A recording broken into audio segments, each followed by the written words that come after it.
So this playlist contains the segments of the lecture on psychological and ethical egoism. So in this lecture, we're going to start by thinking about this framing question that Rachel starts this chapter out with. Namely, is there a duty to help the starving? Are we morally obligated to help people who are in severe need? So in order to get a better sense of this question, what's involved, the numbers, and so on, we'll go through a brief hunger briefing, talk about statistics of world hunger that are given by worldhunger.org, and I'll list the URL for that if you want to read further. Then we'll talk about types of egoism.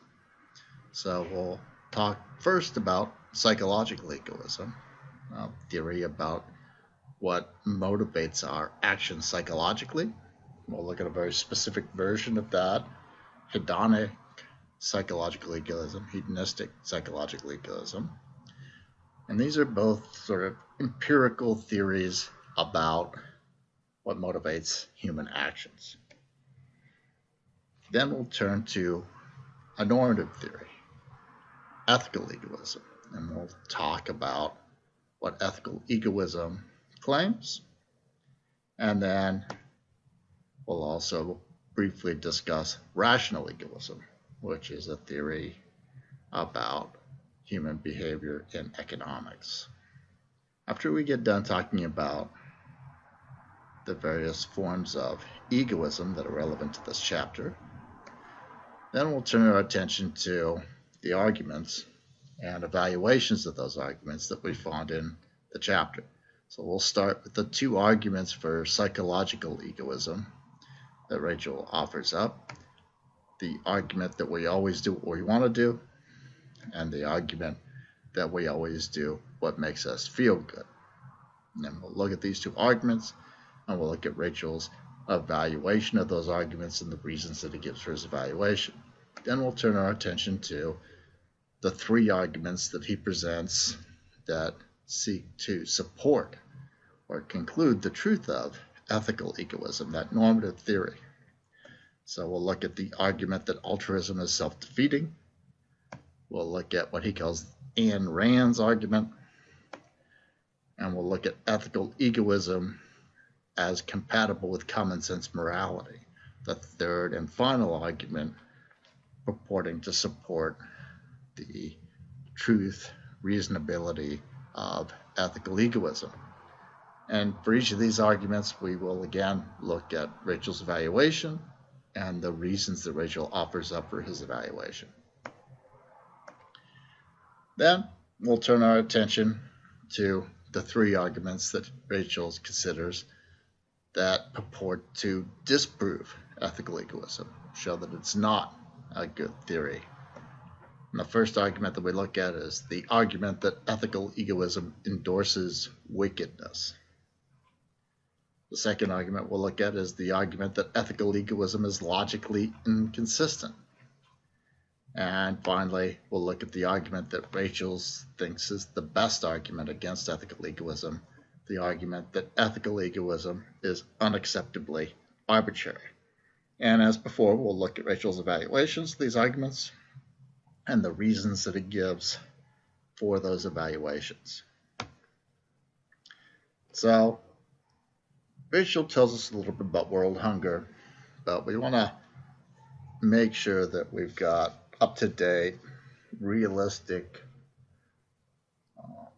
numbers and a sort of good view about what hunger is like in 2018. And so all the statistics, all the data, all the definitions that I'm going to use in this very brief hunger briefing are from worldhunger.org, and the URL is listed below. So if you ask World Health and Aid organizations how they understand hunger, this is a pretty standard definition that's offered up on that page. Hunger defines a short-term physical discomfort as a result of chronic food shortage, or in severe cases, a life-threatening lack of food. If we look at the prevalence of hunger worldwide, then in 2006, the United Nations Food and Agriculture Organization estimated about 815 million people suffer from chronic undernourishment, which is another way of saying that they suffer from chronic hunger. What are the sort of dangers? What are the bad outcomes that can result from chronic hunger? Well, in general, you'll find that aid organizations usually point to three types of problems that can result from hunger.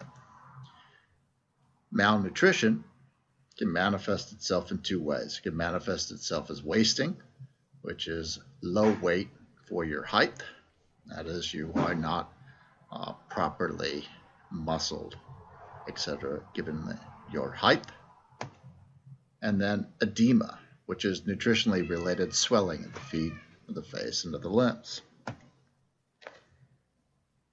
Finally, malnutrition can result in stunting, where a person is too short for their age, they don't develop to a proper size given the norms of their society and ethnicity. And of course, there's always the consequence that chronic hunger can result in death. So how prevalent are these effects of chronic hunger in the world? Well, here's a chart that talks about stunting and wasting, or those two effects of chronic hunger around the world, and it talks about their prevalence from 2000 to 2017. And so we can see here with this line, and as well as these dots here, stunting, and then in this case the data for wasting, which is only for 2017, in terms of millions of individuals who exhibit those symptoms of chronic hunger. So in 2000, about 32.6 million people exhibited stunting, and about 22.2 exhibited it in 2017. About 7.5 million people are estimated to suffer from chronic hunger-related wasting. And so we see that it's a significant problem. It's been on the decline for the last decade or so, but it is still a significant problem that affects millions of people worldwide.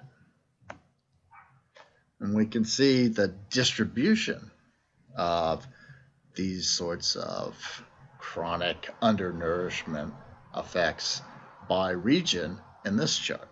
So we can look from 2010 all the way up to really 2016 in a whole bunch of different reasons. North America and Europe, what they call Oceania, Latin America and the Caribbean, Asia, and Africa. And so we can see, right, that literally in particularly Africa and Asia, there are millions of undernourished individuals every single year. So, for example, in Asia, we see the estimated rate of undernourished individuals in 2016 at 519.6 million, and the number in Africa at 243.2 million. The absolute number of undernourished people is largest in Asia, but the prevalence, the ratio, compared to the overall population of undernourishment is highest in Africa. What about worldwide hunger-related mortality rates? Well, according to World Hunger, it's estimated that undernutrition, including stunting, wasting, deficiencies of vitamin A and zinc, and fetal growth restriction, when a baby doesn't grow to its normal weight before birth, causes about 3.1 million child deaths annually, or about 45% of all child deaths. And this was the estimate in 2011 by UNICEF, the World Health Organization, and the World Bank. So 45% of all child deaths in 2011 were hunger-related mortalities. So hunger is a serious thing worldwide. It has a number of negative consequences for individuals, and it has a high child mortality rate as well. So if we ask, should we help people who are starving in other countries? One theory that we might call upon is what's called egoism. And we'll look at ethical egoism, which is the ethical theory that purports to tell us how we ought to regulate our behaviors when we're thinking about whether or not we should help starving people. And we'll look at psychological egoism, which is a doctrine about what our motivations are for all our actions from a psychological perspective. So psychological egoism is the doctrine that the only thing anyone is capable of desiring and pursuing ultimately as an end in itself is one's own self-interest. Psychological egoism has been widely held by ordinary people at one time or another, and was almost universally accepted by political economists, philosophers, and psychologists at one point in time, though this isn't necessarily true any longer. In the next segment, we'll go ahead and look at a special version of psychological egoism called hedonic psychological egoism, and we'll continue to discuss the ethical version as well as a version that is still influential in economics.